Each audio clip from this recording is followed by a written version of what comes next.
Ladies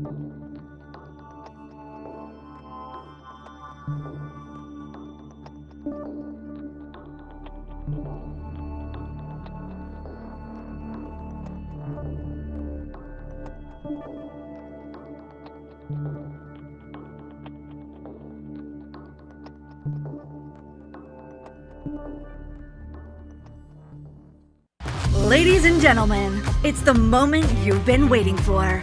Peak IDV Live is starting now. I'm pleased to introduce your host, Steve Craig, founder and Chief Enablement Officer of Peak IDV. Hello, welcome to Peak IDV Live. I'm your host, Steve Craig, founder and Chief Enablement Officer of Peak IDV. Peak IDV Live is our streaming format that features real identity, real fraud, real risk topics from the experts. I'm really thrilled to introduce today's topic, Fraudster Tools of the Trade. Joining me for this session is Blair Cohen, founder, president, chief evangelist, and fraud fighter at AuthenticID. AuthenticID is one of the leading identity verification companies that's leveraged by 10 of the top Fortune 100, 3 of the top US banks, 2 of the 3 credit reporting agencies, 8 of the top North American telecom wireless providers, and 70% of the largest US identity providers. Blair and his company have tremendous insight into the fraud ecosystem, and they're on the front lines of the fraud fight. I'm excited for the topic today, and let me go ahead and load Blair into the live stream. Blair, you're there, but you're sideways. I'm sideways. How did that happen? Uh-oh. I wonder if we could flip your video here. Oh, there you are. Excellent. There I go. That's all right, I'm not sideways, I promise. I hadn't had anything to drink yet, Steve. That's one of the challenges with live events. Now you're looking great. Welcome to the show. So glad to be here. So excited to share some insights from our 2024 or 2023 fraud report and some of the new techniques that we're seeing out there. It's kind of alarming. Great. Well, as we get started, for those that are watching, if you have any questions, we're not going to answer them live, but punch the comments into the LinkedIn Live, and Blair and I will get to them as we can, or we will respond to them at a later time. And if you're watching this at a later date, go ahead and tag us and we'll get back to you. I want to kick off, Blair, with a little bit of talk around KYF, Know Your Fraudster. What are some of the categories of fraud and fraud personas that you've seen, particularly with your report that's coming out? That's a great place to start, Steve. Great question. Let's level set on all the different types of fraud. And I can't really cover all the different types of fraud, but we'll start with the 4 big categories. So we have first party, second party, third party, and synthetic. And let me give you some examples of how those all differentiate. So first party fraud, that's where you as a legitimate person do something fraudulent. So for example, you take out a loan that you never have any intention of paying back that loan.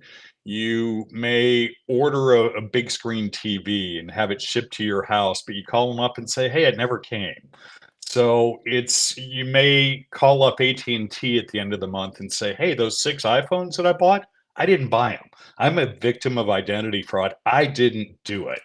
So it's real people that are lying and committing fraud. Second party fraud is kind of loosely related, if you will. It's where the real person didn't actually commit the crime, but they were complicit in the crime. So a good example of how that may work is in money laundering. So you've got a legitimate bank account. It's a seasoned bank account. The fraudster doesn't have that. So, but they've got this check for $60,000 that they need to wash. So they're going to deposit that check into your account and cut you a check for 5 or 10% of it. So you're complicit. You had to give them your credentials in order to pull off this kind of crime. So that is more what second party fraud is, if that makes sense. That's where you're complicit with the fraudster. Third party fraud is it is the largest area of fraud. And that's where you have both individuals and organized crime that are impersonating somebody's identity or taking over your identity. So a good example of that is being able to go on the dark web and buy enough information about Steve Craig to be able to answer all of your knowledge-based authentication questions, name, address, date of birth, social security number, bank account numbers, things like that. And that information is widely available out there on the web for a lot less money than most people think. So third party fraud, I think we've got an idea of where that is. Obviously, organized crime doesn't really participate in first party or second party fraud for the most part. It's usually the third party fraud. Or the last category that we've seen a tremendous rise in over the past year or two is synthetic identity fraud.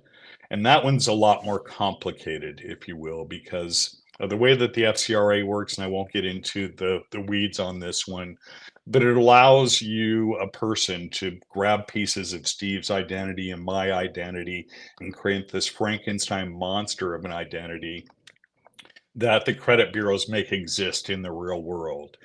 And in a lot of cases, organized crime is involved in synthetic identity fraud as well, in that these synthetic accounts generally aren't created yesterday and used today. A lot of the synthetic accounts that we're seeing out there have been in use for years. So they've seeded these accounts with fake social media profiles, maybe even fake bank accounts where there's some legitimate activity taking place. And that one is certainly on the rise. So those are really the big four categories of fraudsters that we encounter. That's great background, Blair. If we go a little bit deep on the organized crime, that one seems to have the most impacts in the ecosystem because they're coordinating and they do it at scale. Are there any recent examples that you can share from fraud rings that you've encountered? There are tons, and I won't bore your audience with all of the different stories, but a couple of alarming ones. So, in the state of Texas, was just attacked by an organized crime group out of China. And the organized crime group did pretty much what I just described. They went on the dark web and they were able to get PII and a bunch of personal information on residents of the state of Texas, which allowed them to answer these knowledge-based authentication questions, which I still scratch my head why anybody's using that as a means of proving identity. But nevertheless, they were successful in creating 4,000 accounts or taking over 4,000 accounts and having 24 replacement IDs of real people shipped to their address. And that's particularly scary. And here at Authentic ID, we focus on the counterfeit IDs. But when a genuine ID is issued to a synthetic or a fake person, it becomes a very large problem that's really hard to solve. Yeah, the level of sophistication has only gotten more and more advanced over the years, and I know there are a lot of different groups. The one you mentioned there was focused in Texas. Are there any other groups that you've seen internationally that are on your radar that you've had first-hand exposure to? Yeah, there's a couple of really notable ones out there. There's the notable ones that like to take a claim and, when they make an attack, they want to be recognized for that attack. There's a lot of others that do the attack and we don't really know who's behind it and what the name of the crime gang is. But some of the more notorious crime gangs that have been pretty active here recently, one is Scattered Spider. It's a Russian group, a very sophisticated Russian group. They focus on SIM swap attacks, romance scams, social media scams. And they have been particularly successful at breaching companies like Okta, MailChimp, DoorDash, and everybody knows about the MGM breach. I think these guys are the ones behind the MGM breach as well. There's Gamble Force out of Asia that really focuses more on the gaming sector, if you will. There's a lot of things that can be done in the gaming sector, a lot of money, anti-money laundering or money laundering that's taking place there, but a lot of credentials of a lot of gamblers that have rich bank accounts. So they're focusing there. You've got Charming Kitten out of Iran that's more state sponsored, and their focus is more on governments and maybe a high level person within a government to be able to figure out what their credentials are that gives them access to, the keys to the kingdom, if you will. I wonder if they name themselves these group names, or are you finding these are coming from investigators, like the charming kitten? It seems like the opposite of what they're doing. Not charming, not kittens at all. Yeah, I have no idea how they come up with the names and whether it is assigned by an investigator or if this is a moniker that the crime gangs came up with themselves. But interesting names for sure. Yeah, yeah. Well, when you think about the bigger ecosystem, there's a lot of groups doing nefarious things out there. You had alluded earlier to the dark web and the data breaches. There's now, I'm seeing fraud as a service. I'm seeing a whole ecosystem of these counterfeit IDs. Can you speak to the broader market of some of the fraud activity? Pretty much anything that you can imagine is available out on the dark web. So we'll start with Fulls, Fullz, pretty common term out there for us fraud fighters, but it's kind of astounding how much a Fulls costs. And a Fulls, for those of you that don't know, is pretty much everything about Steve that you could ever need to know to commit fraud. His name, his address, his date of birth, his social security number, answers to all the knowledge based authentication questions. And generally, a Foles also includes Steve's bank account number. And in many cases, you can get a guarantee on what the balance of that bank account is. And, a $100,000 balance account costs you a little more than one that has a $10,000 balance in it. But what would you think a Foles would cost on the dark web, Steve? Just a quick question. I don't know. Maybe $10 to $100. I guess it depends on the bank and the ID associated with it. Yeah, and I suppose it depends on the vendor on the dark web, but we're seeing Mhm, them for as little as $6 to $8. You were mhm, really close in your first mhm. guess. I mean, $6, I can have everything I need to know about you with a bank account that has, with you, probably lots of money in it. Hmm. Oh, it So did me? No, no, no, no, no. Entrepreneur life, Blair. Hopefully, my the Foles is not valuable at all. So fraud as a service is absolutely something that's quite prevalent out on the dark web. So you don't really need to have any technical expertise. They give you all the go-to guides. They have technical support managers that will guide you through how to use the Hmm. tools. They won't necessarily pick your attacker. In the dark web, I think something we're hearing a lot about these days is generative AI. And that's the simple ability to do a bunch of different things that are nefarious. So I can create a face of a person that has never existed in this world before and continue to create them. So let's say that I have your PII, but I need to have a photo on the ID of somebody that looks like you. I could use a generative AI tool to start creating photos and give them some guidelines. And sooner or later, it's going to get one that looks very close to you. Um, those sort of tools also exist for voice cloning as well. So if somebody was recording this little session between you and I, both of our voices could be very realistically recreated using those generative AI tools that are widely available out on the dark web. And you don't necessarily even have to go to the dark web. Some of these tools are mainstream. Adobe makes many of these tools. Um, what else do you see out there? Oh, convincing fake profiles. So I alluded to this earlier where these gangs started to create these fake profiles years ago. And they're adding to the timeline and adding all, to create this very realistic looking fake profile, but it's a seasoned profile that looks like a real person that's been in the real world for years, not days. Those are very valuable. Location masking, VPNs, that kind of thing. I'll tell you what I saw yesterday, Steve, that came from a guy by the name of David Mayman, who's a professor at Georgia State University, and his team scour the dark web all day long, every day. And it was shocking. So he came across a site where they have hundreds and hundreds and hundreds of fake companies that they set up years and years and years ago that already have employer identification numbers with the IRS. They already have LLCs set up in the state where they, purport to do business. And you can buy one of those for $400. So pretty inexpensive. And the amount of of damage that you can do as a fraudster with a business that's fake is pretty outstanding. I mean, as a new business, you can get loans pretty readily under false pretenses. So I we're think seeing a lot. a lot of people have this false impression that fraud is impulsive and it's they're not investing in the long game. But what you just described, where they have these companies that have existed and these identities, these profiles, the synthetics, and the social media accounts, the word you use, seasoned. Like, these are long-term bets that they're making to be able to continue to use our infrastructure to commit fraud.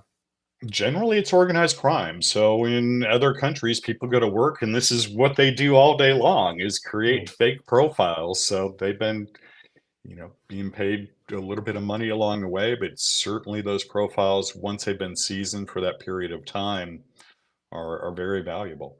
Yeah. When we spoke a few months ago on the podcast, we were talking about the chat GPT effect and the generative media.